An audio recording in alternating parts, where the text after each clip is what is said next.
broke a fingernail today. That's hard to play. This whole time you thought it was just a backing track. I'm here!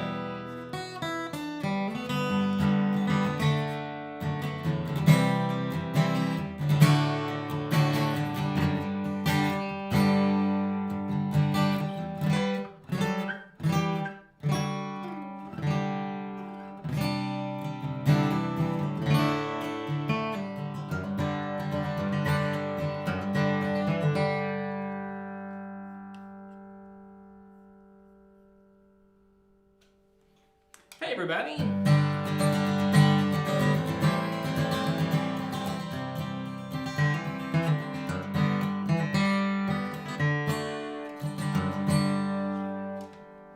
How are you? Where is everybody? David, you got it!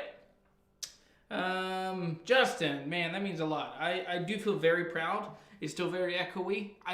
We literally finished like an hour and a half ago. Finished this guy. And I am so proud of it. It's so cool. It turned out exactly the way that I wanted it. And I'm playing a new guitar. New to me. Doesn't get to stay with me.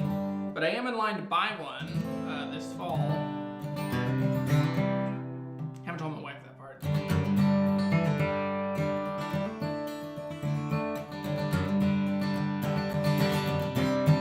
This thing, it feels like, so this is a Guild D55, one of the American-made ones. Has an LR Baggs Anthem, like the full-blown, awesome Anthem in it. And so this one is on loan from Guild to me for a month or two, or however long I can beg them to let me keep it.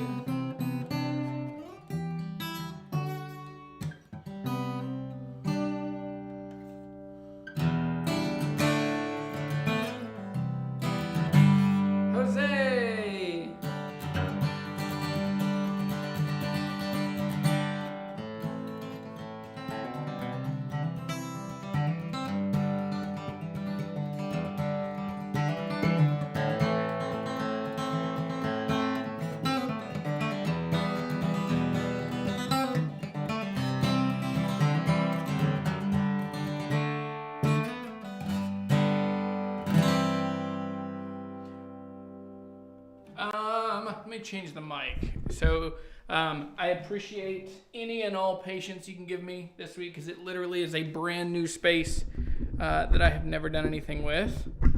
Hang on. Let's see if I can do this.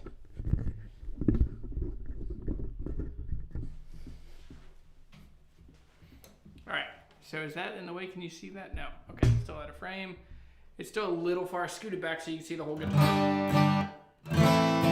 Bob Brown from RVA. Bob, true story. Sheppard Avenue is my great-grandpa. Tom,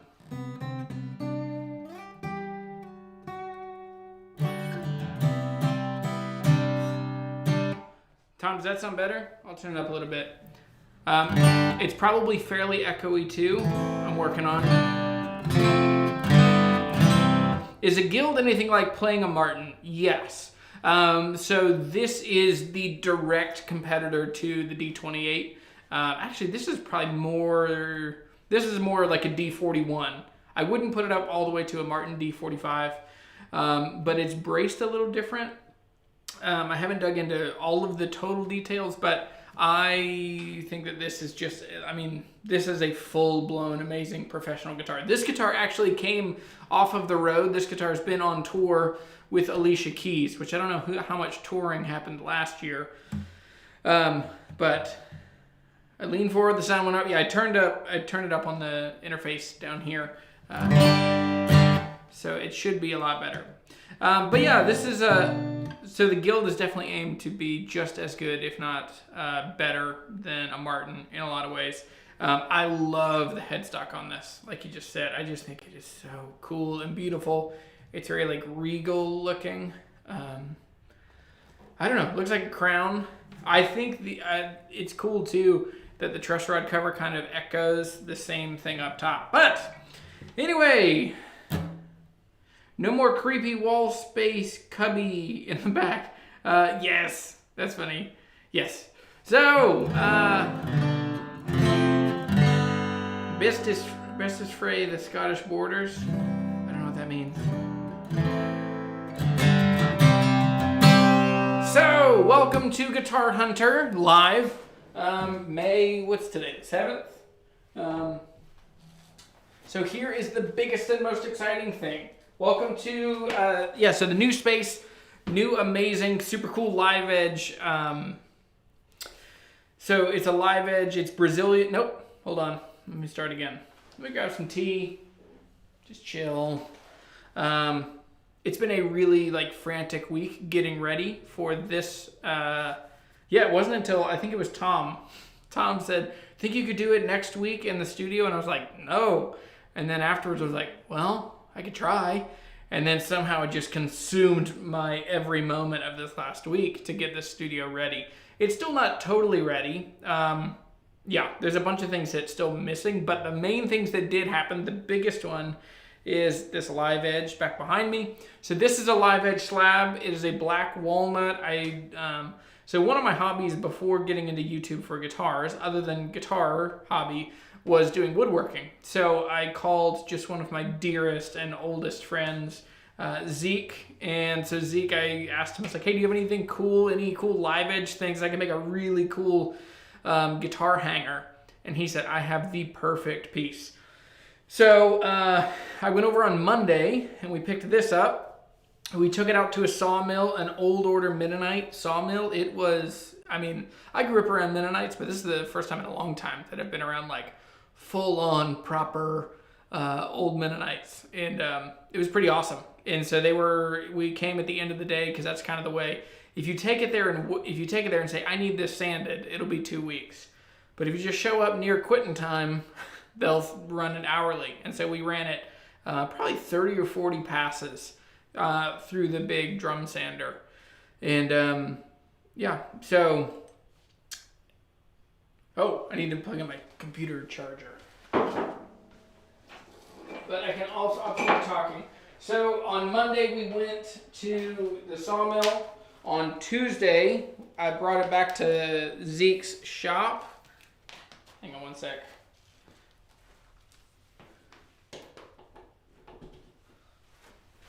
In all of the running around and getting everything together, I forgot to plug in the computer.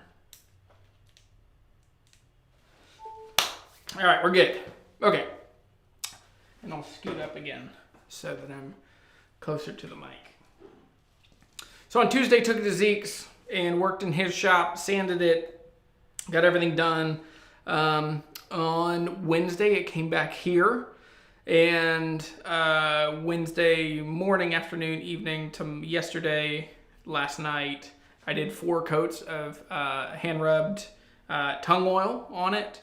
I sanded it up to 220, and so it looks awesome. So anyway, super excited about it. Zeke came over and helped me hang it, because one of the concerns was this bit, where it's how will I do this so it doesn't look weird? And part of what I've done is I've hung a real short guitar over here on the end. This is a Collings, a 00 that we can talk about here in a minute. This one just showed up this week and it is for sale. And then the other one is this Walden Baritone. So this is a 27-inch scale length. So I hung a longer guitar there. There's a Guild D55 and then LGO, and what is that? Oh, that's the Avian Dove 3A, which it's, lots of people asked about this guitar. If you look on the website, this looks like the 5A, but this is a 3A because it's mahogany, but whoever ordered this, they just had a bunch of custom options. So anyway, very cool. Talking of Paisley, can you tell us something about that Telecaster? This Paisley one? Sure.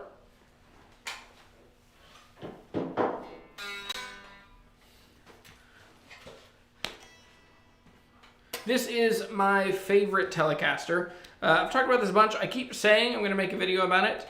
And let's see. So guitar-related poster, etc. should reduce echo. Fun to collect too. Yes. So the plan is I'm going to buy some acoustic tiles. So the next things in the studio that have to happen, I have to figure out my workbench on this side. So on one side, I'm going to have a guitar workbench where I can fix guitars, work on guitars, blah, blah, blah, all that stuff. On the other side, I have, I'm going to need a toolbox or a workbench. I'm still working through what it will be. But on this side will be all of my photography, computer, editing, recording, all of that stuff will go on this side. So when I have all of that together, it'll work a lot better. And I'll have a place for everything. So right now there's still a bunch of stuff in the basement, so I have to kind of run through. Not that big of a deal, but it is, you know, annoying. That's the right word. It's annoying to have to like run through the rain like it's raining today. Yes, so noise suppression. So the plan is I'm going to put some acoustic tiles. I'll put a bunch on the ceiling back here where you can't see them.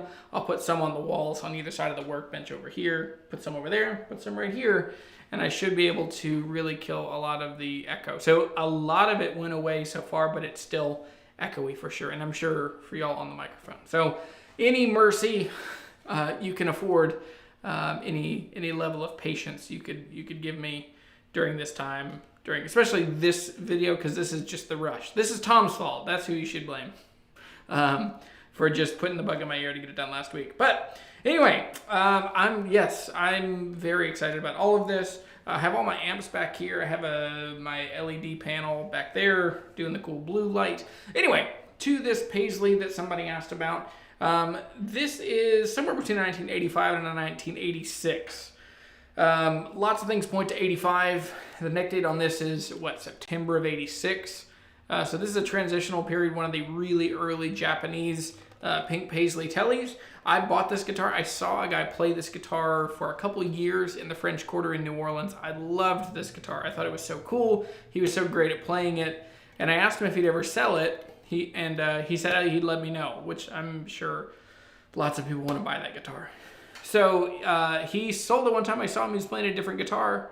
And I was like, oh, man, what happened? He's like, oh, I sold it to a guy in Baton Rouge. It's like, okay, it's gone. I'm never going to find it. And a few weeks later, it popped up on Craigslist, and it belonged to a guy who owned to Fogel. So Fogel is the guy who owns the Baton Rouge Music Exchange. And so I called Fogel, and I said, I have to own this Telecaster. How much do you want for it?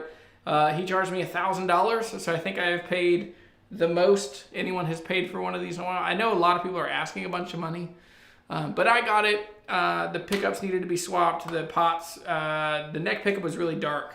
Bridge pickup was okay. So I put Seymour Duncan Antiquities in it. I put CTS 250K pots. Maybe I did a 1 meg. I don't remember.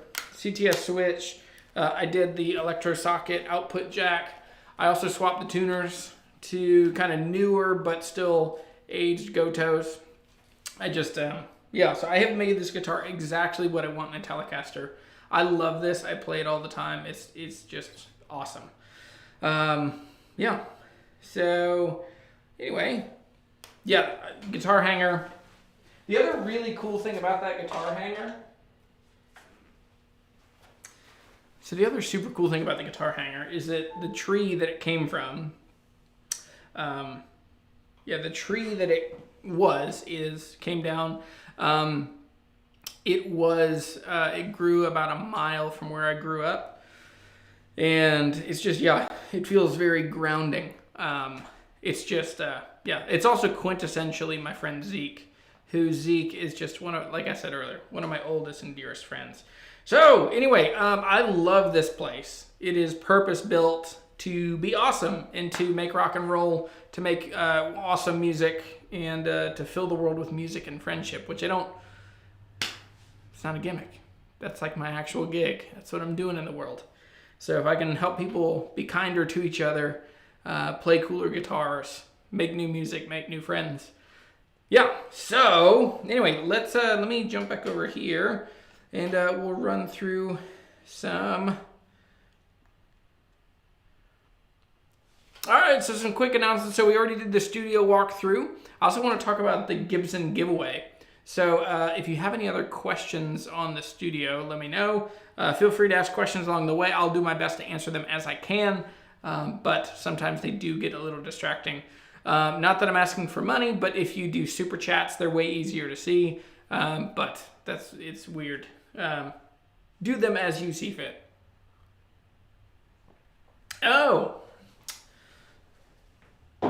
you asked about the guitar with the sound hole up on the shoulder.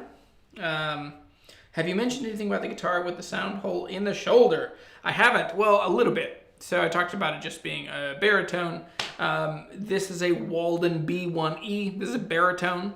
All right, hang on one sec. I'm lost. I'm turned around. Let me do this.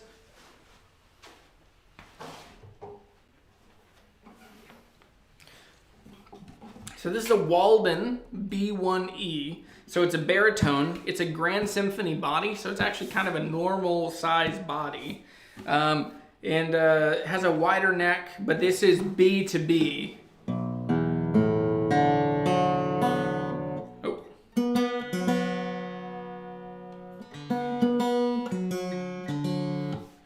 Let me tune it real quick.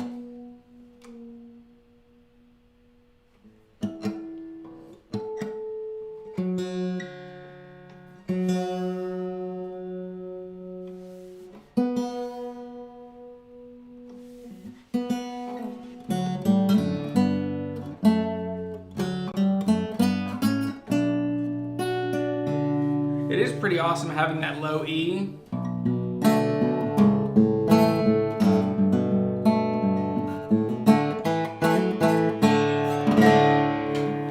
Let me grab a pick.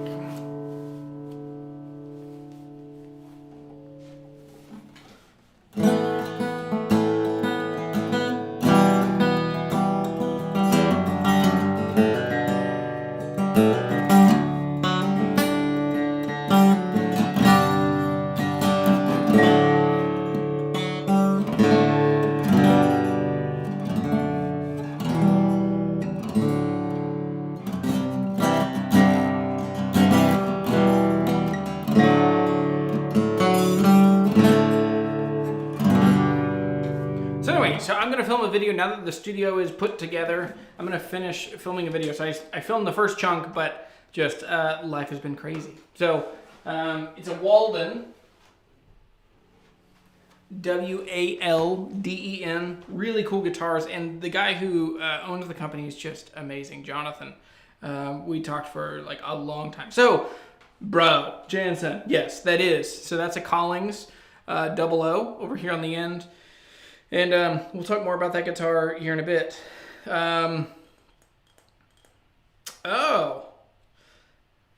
What is the first acoustic and electric song riff that got played in the new studio? What amp and how loud did you go?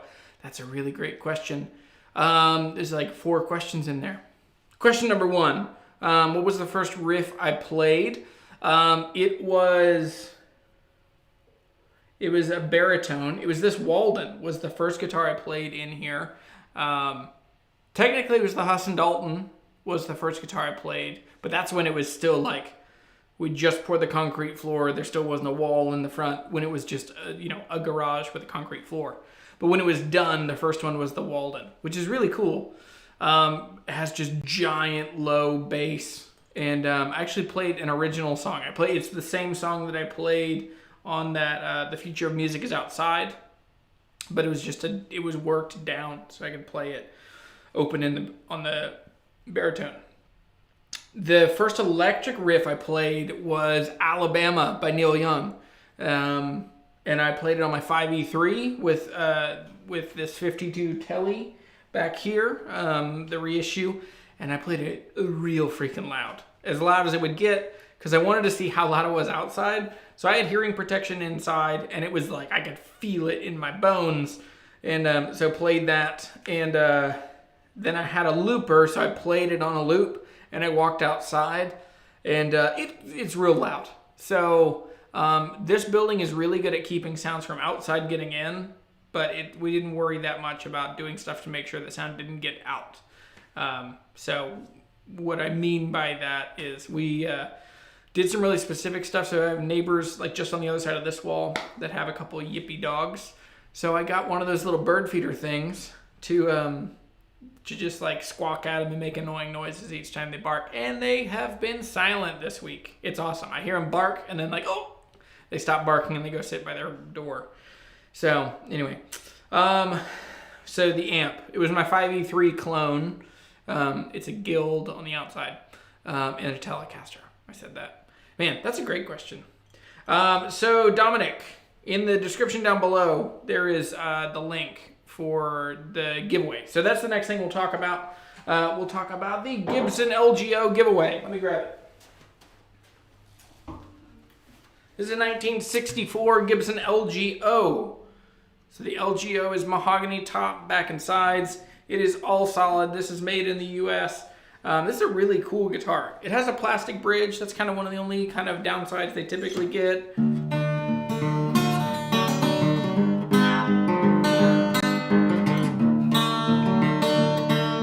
But it's good kind of chiming.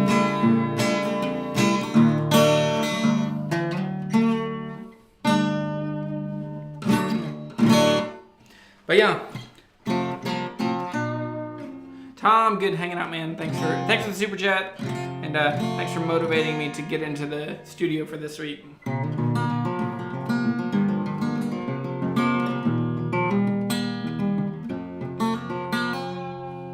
I broke my first fingernail right before the live show today,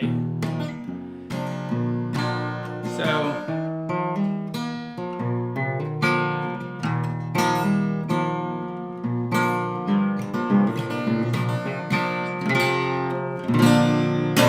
So, we are giving this guitar away for absolutely free. I will cover shipping. Now, we haven't really talked about if it's going to go out of the States. Okay, we'll figure it out. We'll figure out, because we're going to find the best setup. Like, who would this just make the best world? Reed, good hanging out, man. Thanks. I'm glad you're wearing the shirt. Send me a picture of your Guild. I miss it. Let me know if you want to sell it back. All right, man, have fun. This guitar was given to us by Chris Moon. Chris Moon is a great guitar player. He's in Wisconsin. This was his grandpa's guitar. This was his grandpa's pride and joy. And Chris doesn't play it as much, and he wants it to go to someone who would get the most out of it. That this guitar would just set them up to do stuff in music that they haven't done before. That this would just be a really good thing for them. So there's a link in the description down below. There's a quick survey, and then in there are the instructions on how to do it. So basically, you nominate someone to win this guitar.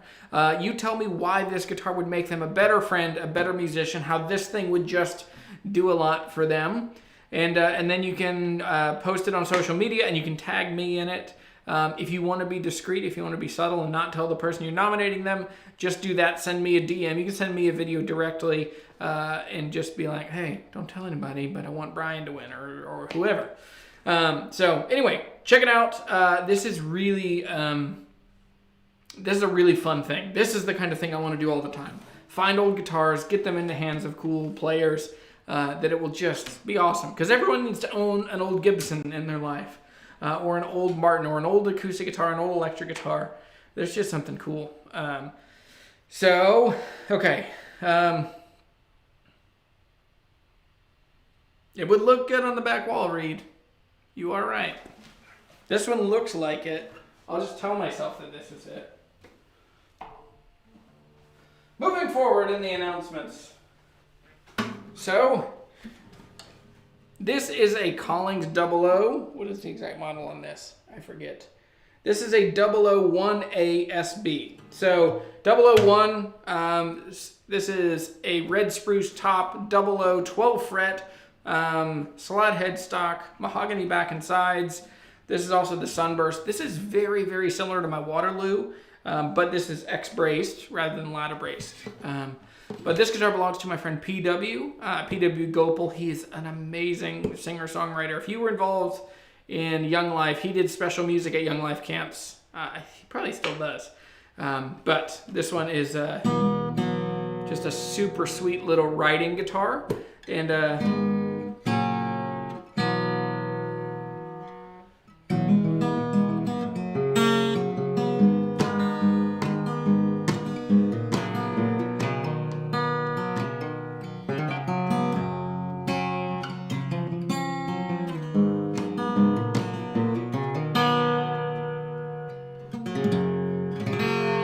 So more on this guitar to come. I'm going to restring it. I'm going to set it up next week, and I'll have a video coming out about this. This will be for sale on my website pretty quickly. Yeah, so check it out if you're interested in that. Very cool guitar. Amazing little case. It also has a K&K Pure Mini, and it has the miniature hole. Yes, this one definitely confirms. So this is red spruce, I know. And my Waterloo in there, they say it might be red spruce, it might be Sitka. It's definitely red spruce, which is awesome. Because this guitar is way more expensive than my Waterloo. I got my Waterloo for $1,500, and I think this one is around $5,000. So anyway.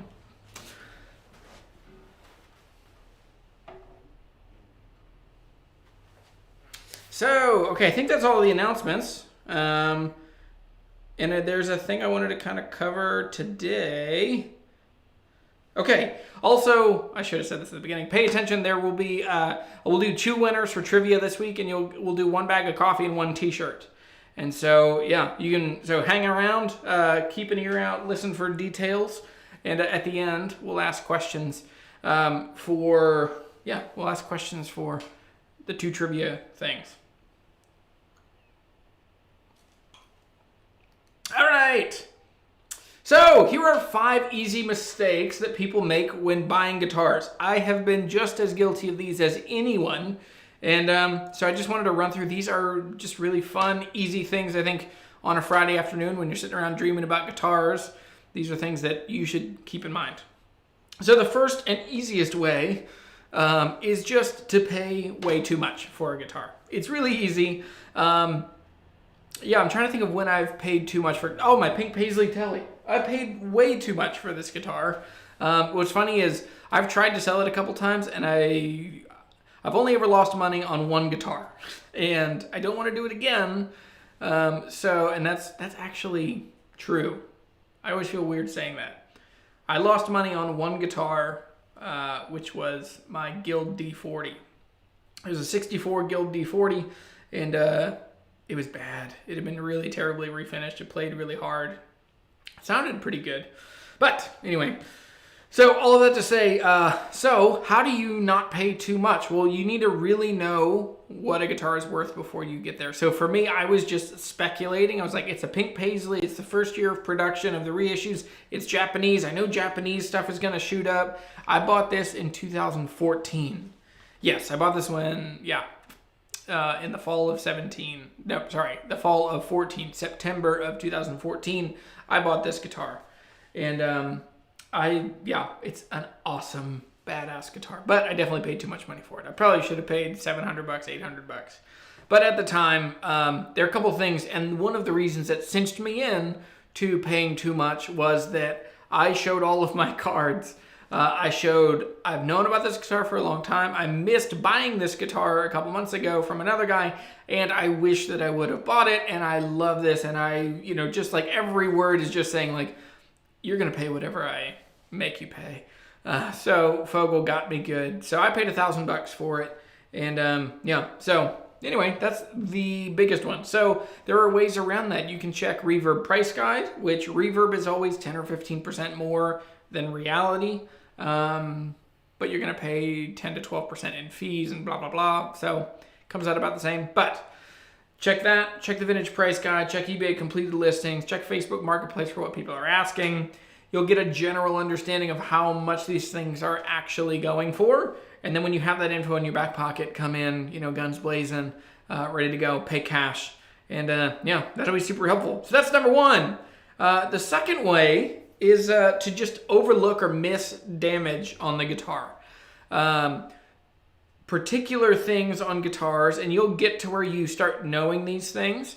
Like when you look on a Mexican Tele or a Mexican Strat, and you don't look at the corners of the neck where the screws go through the neck, and if you don't look for those little cracks, not that that's a giant deal, but some people will pay less for a guitar because of that. And so if you're buying a guitar thinking about ever reselling it, that's an easy way.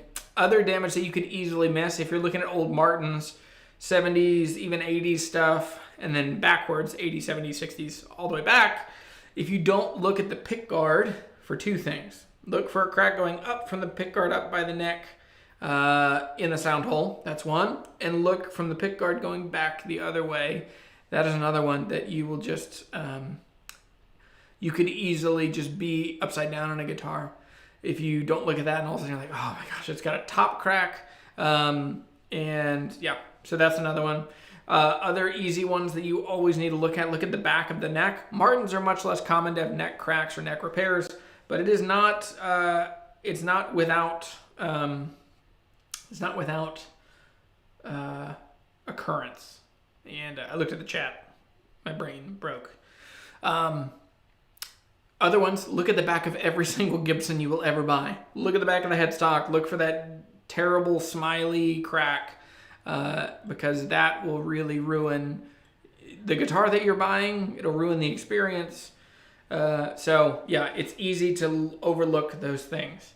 Hey, I'll jump into the chat real quick. So Jonathan and Mark were talking about, is cherry good tone wood? I think cherry is the best tone wood.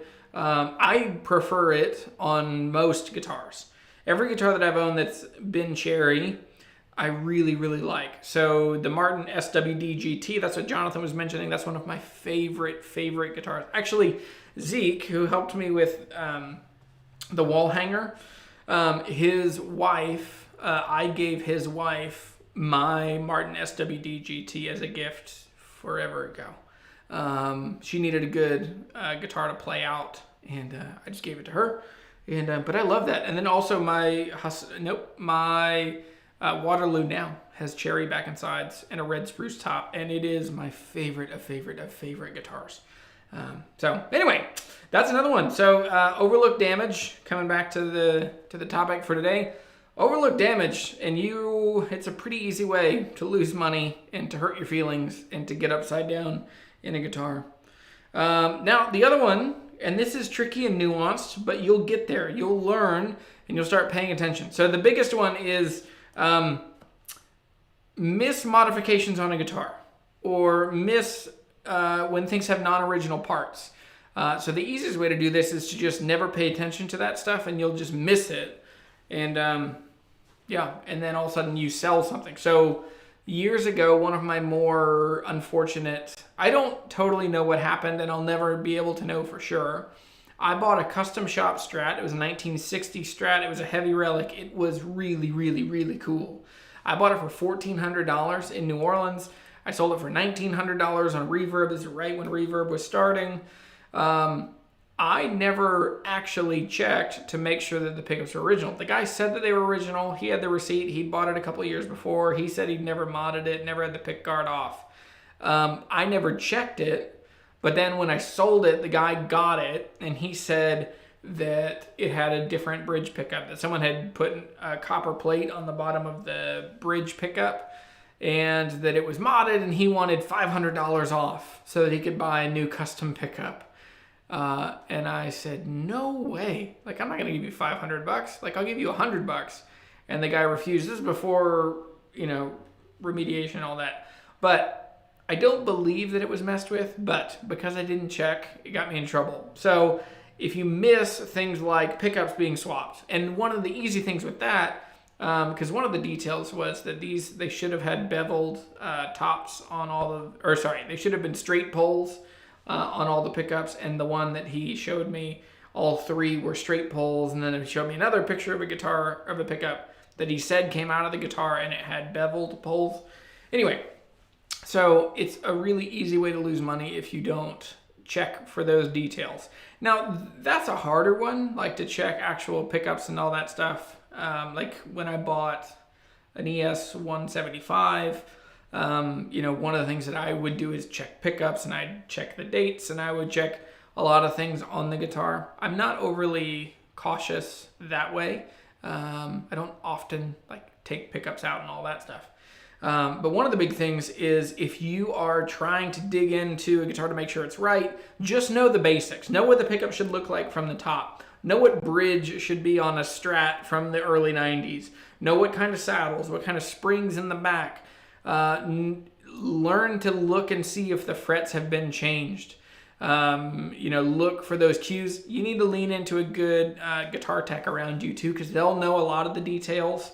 I know some, like the way I check for frets, I don't know how to explain it without showing personally. So anyway, but the other one is knowing when to spot fake tuners or swapped tuners, or a big one is tuners that have been enlarged for Grovers, and then later they're using conversion bushings back to vintage style Kluson tuners. Anyway, that's a really, unfortunately, easy way to get yourself in a pickle. So you need to pay attention to that stuff. There's amazing resources. Irving Sloane's Guitar Repair. It's like a really old, I think it was published in the early 60s. It's one of the first books about guitar repair. It's interesting for a couple of reasons. The biggest one is that it will help you know how to fix guitars. Now, it's going to teach you real old school ways. But one of the things is, that's where I learned my fret thing. You look for chips on either side, and you're going to look for the marks of the tool that would be used to take out. So anyway, yeah, that's a really easy one. Another one, this is a good one. My wife actually thought about this one, which is, what's an easy mistake to make while you're buying a guitar? Meet in the wrong place. Meet in a busy coffee shop where you're embarrassed to play. People are watching you. It's loud. You can't hear the guitar. You can't hear yourself play. That's a bad idea. It's just getting yourself, there are too many things that you can miss. You'll miss all those things above, and you'll pay too much. So all of these, there is kind of a hierarchy to how I ordered these. You have to meet in the right place, and the right place is a coffee shop that's open air, or a parking lot, a Target parking lot, somewhere where it is, you will get to have a personal experience with the guitar with enough time, and you're not under the gun. You're not just being pressured to, you're not under a ton of pressure to make a decision quickly. So that's a big one. The other one is meeting in the wrong place. When you go to people's houses, don't go to people's houses ever. Don't care. It's just too many bad things can happen. One of the scariest moments of my entire life happened when I went to a guy's house to buy a guitar. I didn't tell anybody. I was dumb. I was like 20, dumb, had a big pocket full of money, didn't tell anybody where I was going, went to a guy's house to buy a Larrivee, and the dude like insinuated that if I didn't pay him the full price that we'd have a problem. It was terrifying. He said the line, "Buddy, only you, me, and Jesus know you're here." And I pooped my pants and then gave him all my money and took the guitar and left. But so many lessons were learned that day. Yeah.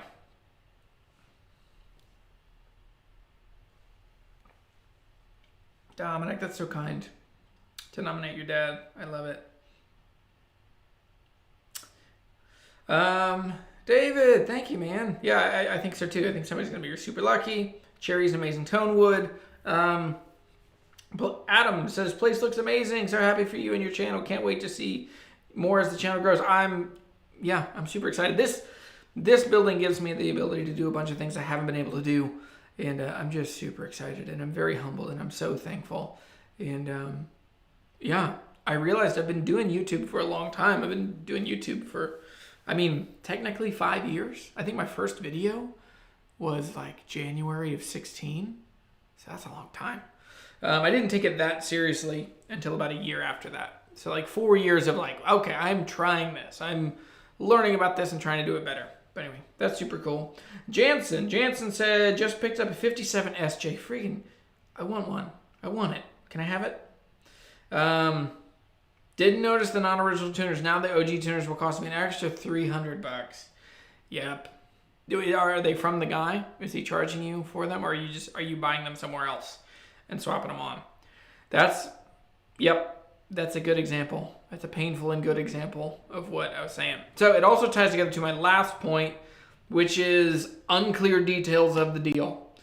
If you leave too many things hanging, if you say, hey, that works, I'll be there soon, and you don't lock down all of the details. I've had multiple deals fall apart because I pay for the guitar, the deal is done, and then I go to close the case, and the guy's like, hold on. Case is an extra $300. I'm like, nope, give me my money back. And I walk away. It's happened twice where people and so for me, it's kind of out of principle. Like, it's also on them, but it's enough on me. And so that's where I'm really specific when I buy stuff. Like, I'm getting the case. Do you want anything? Because that's one thing that's kind of a pet peeve. When people are like, they let you look at a guitar and there's all this stuff and there's old, especially old acoustic guitars, when you look in there and there's a cool old like mandolin style strap. There's a cool old capo. There's some old, black diamond guitar strings. There's cool stuff that I can also sell, and I can, sell to collectors. And there's just some stuff in there. So we do the deal. We, sign everything. Not sign everything, but, the deal is agreed on. They have cash. I'm closing up the guitar. And then all of a sudden, like, honey, let me get a couple things out of the case. And then they take the old tuner and the old, they take stuff out. And so that's where I've had to be rude or perceived to be rude a couple times when I just say, no, sorry, deal's done. It is this. It is everything in this case. And so anyway, that's oh, Jansen, that's right. Yeah, Jansen, would you find Jansen sent me a picture of some Kluson tuners, but they said made in Germany inside. I didn't get back to you. I've been busy trying to get all this stuff done. So sorry I didn't get back to you. But yeah, what would you find about the made in Germany Klusons? Are they fakes? Are they repros? I don't know, repots. Yes, Mark, freaking preach it, buddy. Yeah, you shouldn't have brought that stuff in the case. If you're selling, yeah. Oh man, the amount of guitar straps that I like, old leather cool guitar straps that people have been like, I'm gonna keep this strap, and I've had to be like, sorry, that's part of the deal. And then they say, well, okay, well, yeah. So anyway,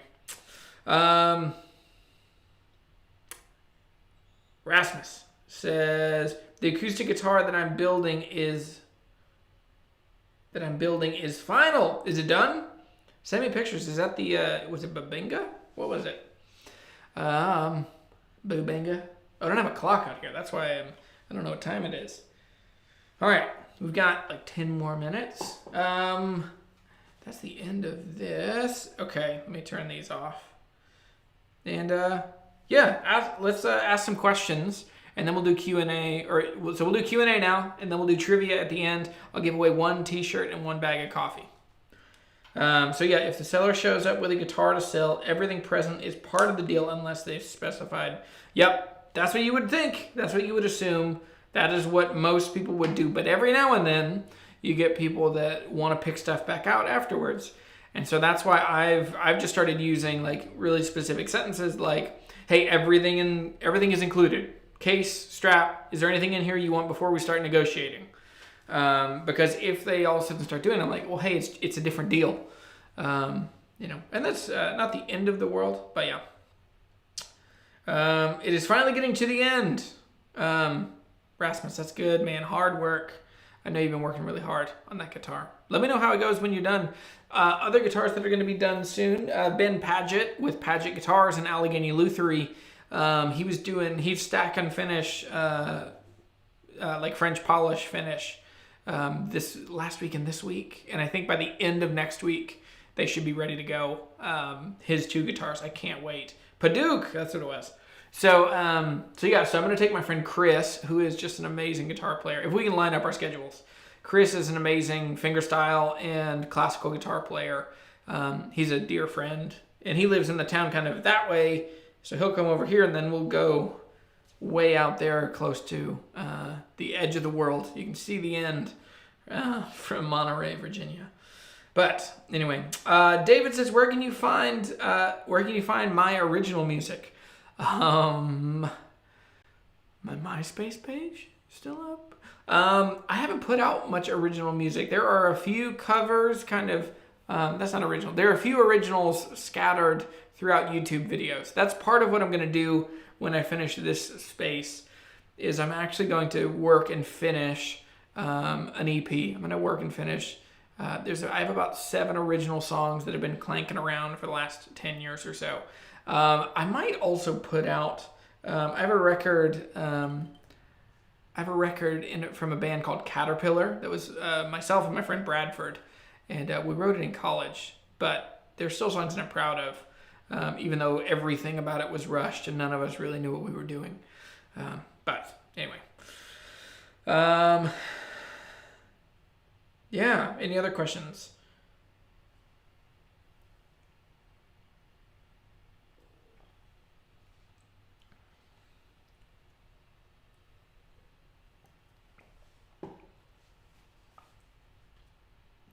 Dude, Sean, what are you doing, man? Let me see. Any questions come in from Instagram? Reed sent me a picture. Oh boy, that's a long one. Reed, you sly doggy. I want that M20 back.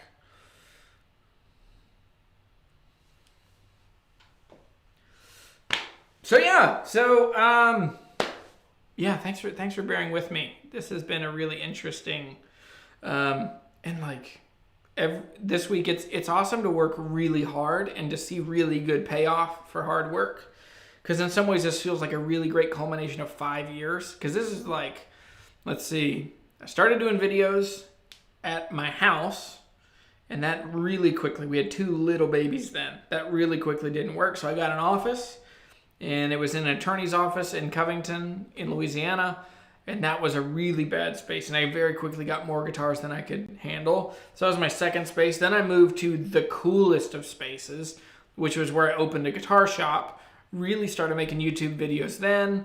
Around that time is when we started planning to move back to Virginia. We moved back to Virginia, rented an office downtown here, but it was too loud. And I had a terrible landlord. I had a landlord who would just call me he'd call me and leave me these like breathy, ridiculous voicemails at 11 o'clock. Hey, Jeremy, you left your AC on. And I could tell that he was in my office overnight. And I just was like, hey man, like that's illegal. You can't do that. I have thousands and thousands of dollars worth of guitars. You can't just come in my office. So anyway, so that was the 4th space. Then I moved home and I started setting up our basement to do videos. And it's like there were 2 different spaces, and like that was a big long project. And then this is like the culmination of so much hard work. So it feels really good to kind of come even to like this live show at the end of this last week of just a full-blown push to get stuff done and to get into here. It feels really awesome. So anyway, have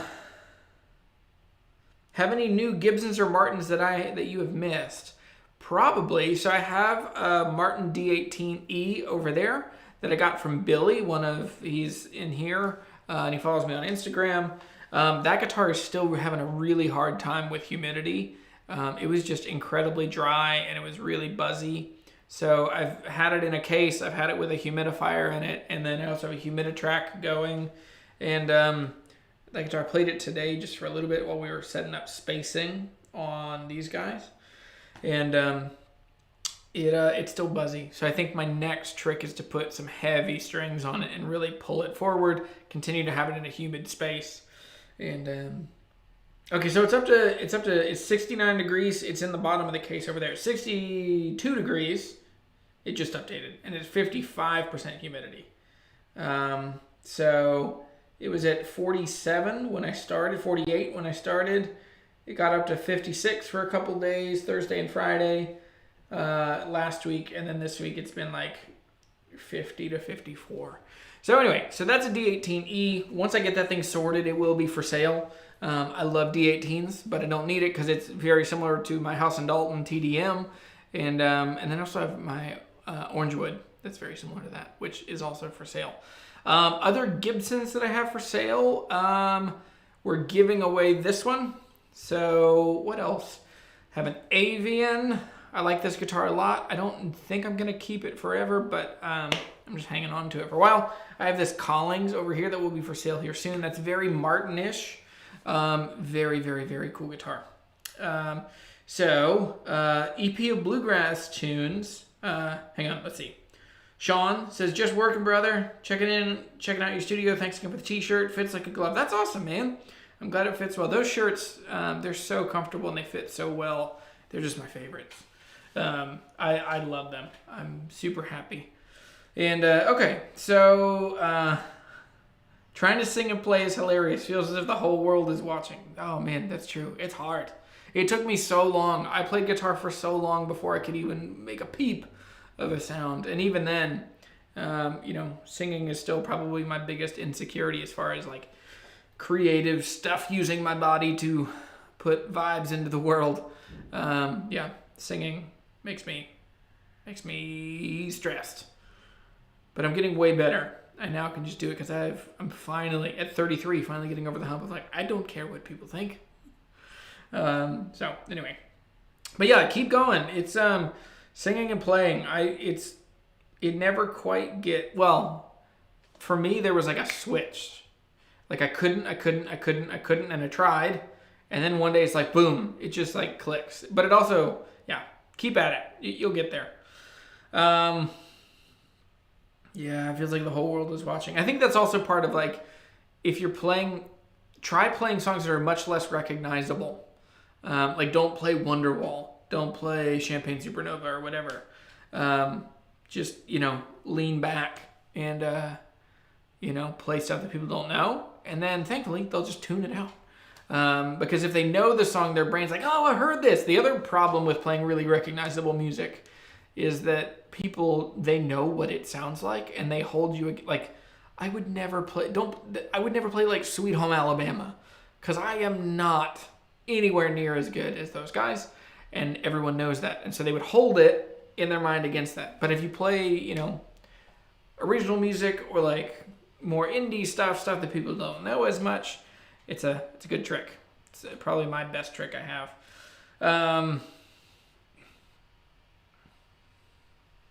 What do I use to track temp and humidity in the case? So I use a Diodario Humiditrack. It's actually a video that's coming in partnership with Sweetwater. So Sweetwater sent me a bunch of stuff, and I'm playing some of the stuff and trying it out. And so it connects through Bluetooth. There's an app. It's super easy. It's not actually a humidifier, so I think the next step for me is to actually get a humidifier and put it in there. And and make it work. So anyway, Kenny says, Jeremy, I have a D18 now. I'm looking for something smaller, thinking 0018, 0028, or LG2. All those are really good options. The 0018 and the LG2 are really similar, or they're a lot more similar than the 0028. 0028 is rosewood back and sides. It'll have a lot more low end. Could be a little muddy. 0018s are magical. They're really light. They sound really wonderful. This is basically a 0028, this Collings over here. I think they're great. I think the future of a lot of acoustic guitars is smaller, shorter scale length, sweeter sounding guitars. I think fewer and fewer people it's kind of interesting. I've had two different guitar builders, one who's a big company, and one is kind of a medium-sized boutique company. Both have said the same thing, that they've continued to see the sale of dreadnoughts drop off. And they put that to the two things. More women are learning how to play guitar now than ever before, and women don't typically buy dreadnoughts. They buy triple O's, OMs, double O's. That's part of it, and that's a really wonderful and welcome thing, in my opinion, is more women playing guitar. The other thing is that when you look at what guitars people are playing, like in popular music, it is very rare to see a dreadnought these days, which is kind of interesting. So anyway, I liked your voice in that outro video. Thanks, man. Yeah, Evergreen, that's a cool song. I need to finish it, or I need to remember it. I don't remember the second verse. I've been thinking for a couple months. I can't remember the second verse, but I'm sure if I dug, I can find it. I also kicked loose another song this morning. I was singing with my little boy because we just got 3 Loog guitars, and they're so fun. And I was playing guitar with my kids this morning, and I remembered a song that I'd written, 15 years ago, and then I finished a couple years ago. So anyway, Rasmus, I have not given away the LGO yet. The LGO will be given away in 3 more weeks. There's only 20 couple entries so far, so your chances are still really good for winning. And so anyway, Yeah, the Lugs are super fun guitars. So we got the nylon string, the Lug Mini, and then we got the Lug Pro. That's the 3 steel string one. So we got like a Sonic Blue, or it's a Seafoam Green, yellow, and a pink. So very cool. And I got a pink 6 string for my oldest daughter. So I think they're super fun. I really like them. Yeah. So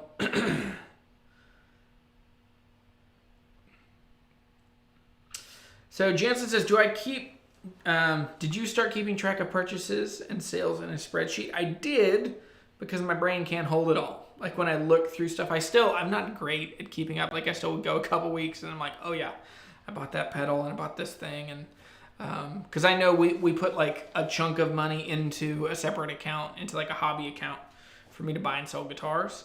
And so anyway, is there anything to the notion of a guitar like learning its climate?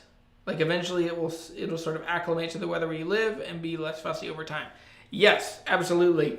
New guitars, especially acoustic guitars, are going to freak out 4 times generally. And it's kind of like a pendulum swing. The first one will have the most energy and the most dramatic.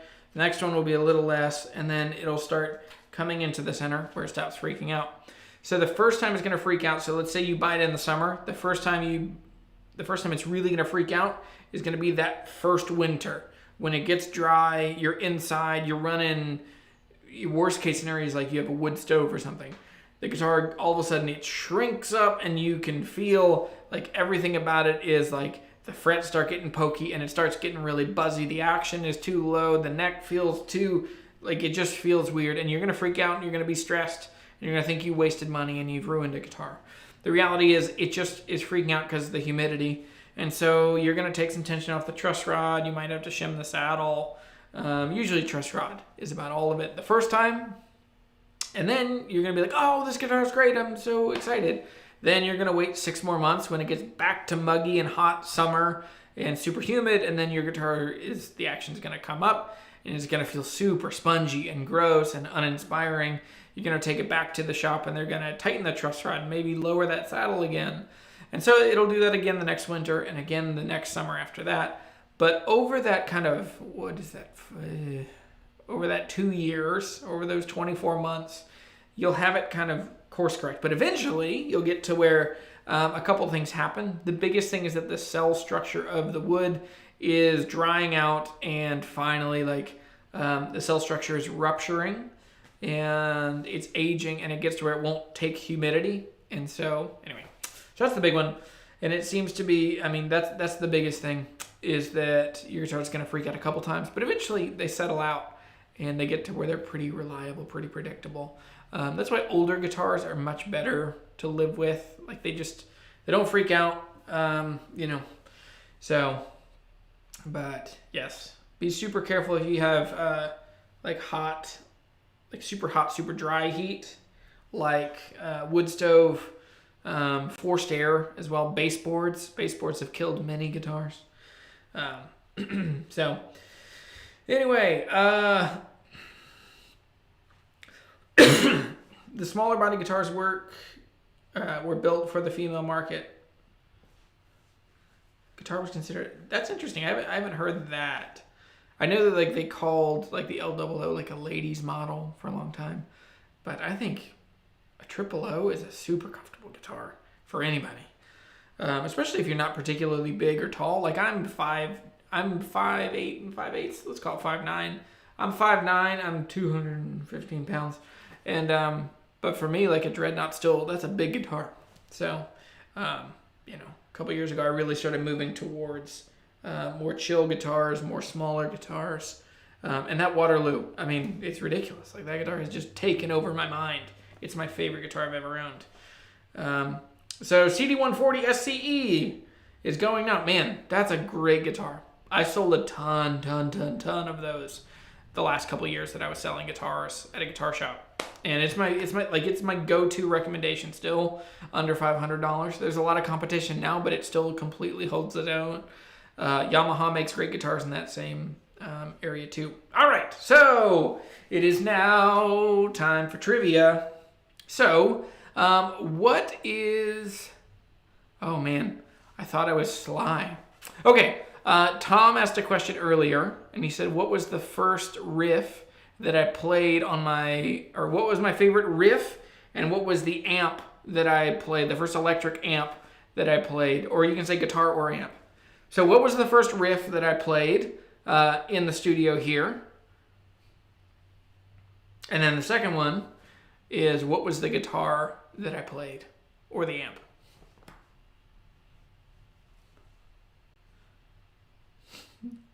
Jensen, don't you own it? You own a J200. I want to see pictures. I want to see pictures of you, because it'll look like you're playing like a mariachi band. Just a big guitar one. Jonathan Miller got it.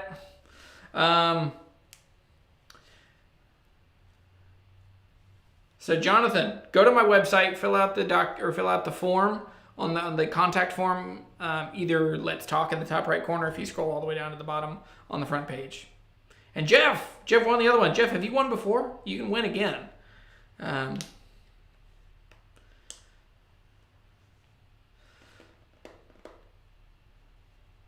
right. So we got Jeff won one of them, and then the other ones, let's see. Sorry. So Jonathan got the Telecaster right. It was my 52 Tele reissue, this blonde butterscotch one back here. It was that, and then Jeff, it's not, the song is right, but it's a 5E3 clone. But yeah, so okay, so those two won. Let me come up with one more trivia question. We'll do 3. I always say we'll do 2 and then I'm doing like 4.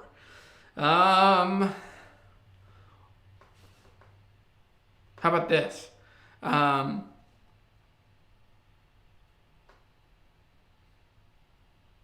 many miles did this black walnut tree live from where I grew up? How many miles?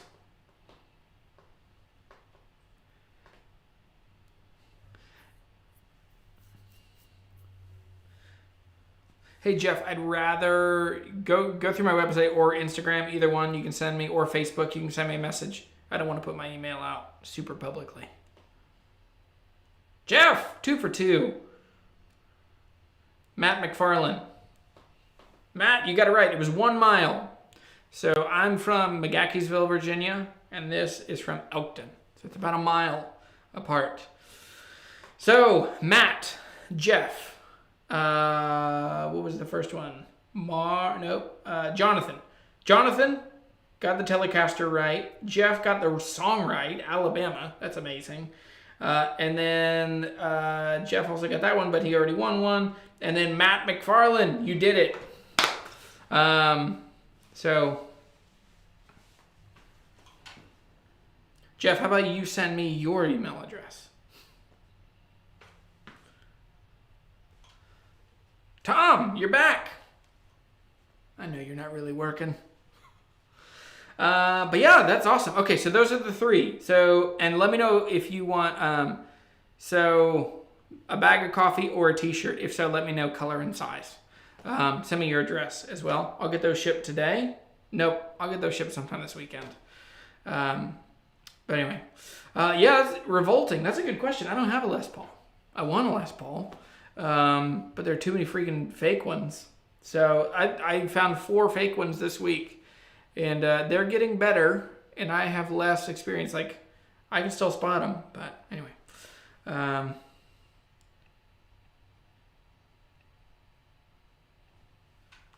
Okay, Jeff, I'll send you an email.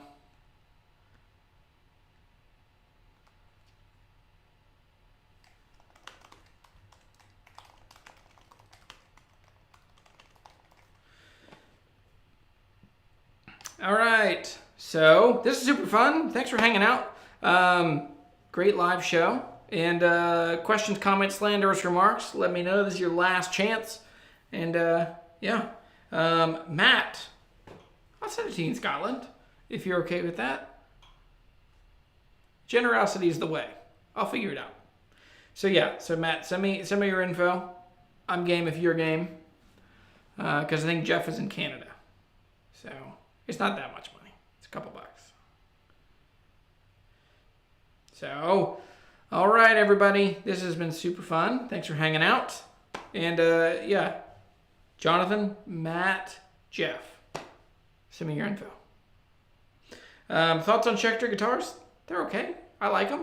The quality's really come up in the last while. They used to be kind of on par with like the middle of the road Ibanez, but now they're really good.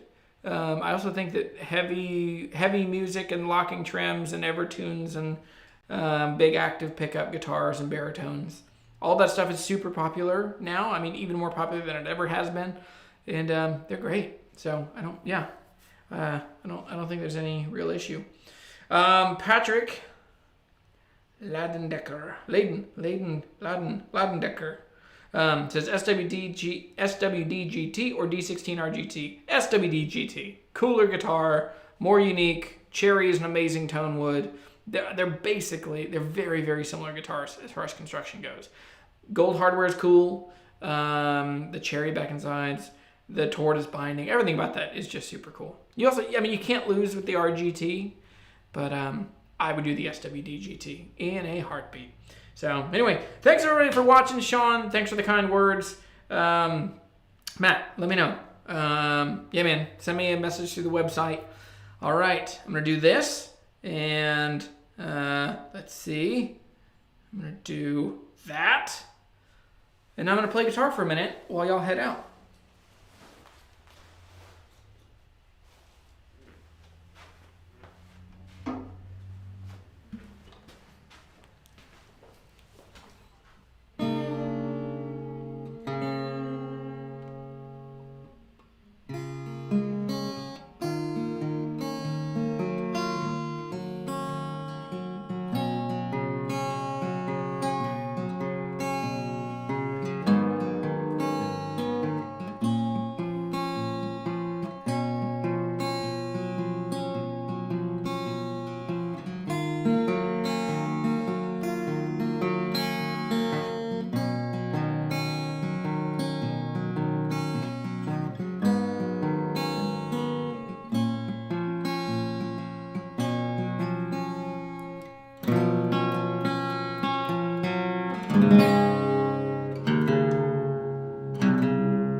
It's a Thursday night and there's a high school game.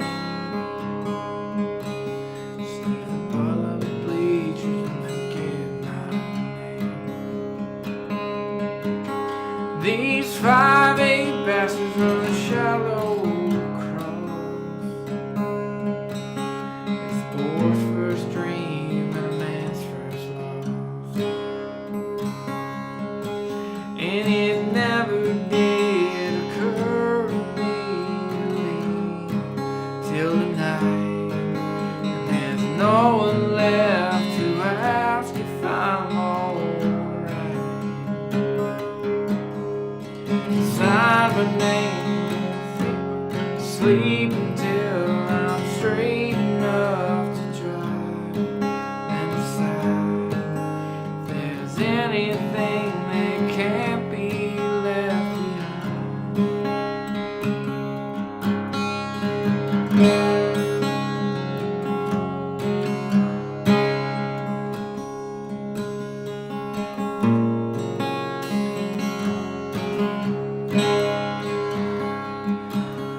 How long can they keep you in the ICU? See the vein through the skin like a faded tattoo. He was a tough state trooper till a decade back. That girl who wasn't mama caused his heart attack. Sign my name and say my last goodbye. Then decide if there's anything that can't be left behind. Sign my name and say my last goodbye. Then decide if there's anything that can't be left behind.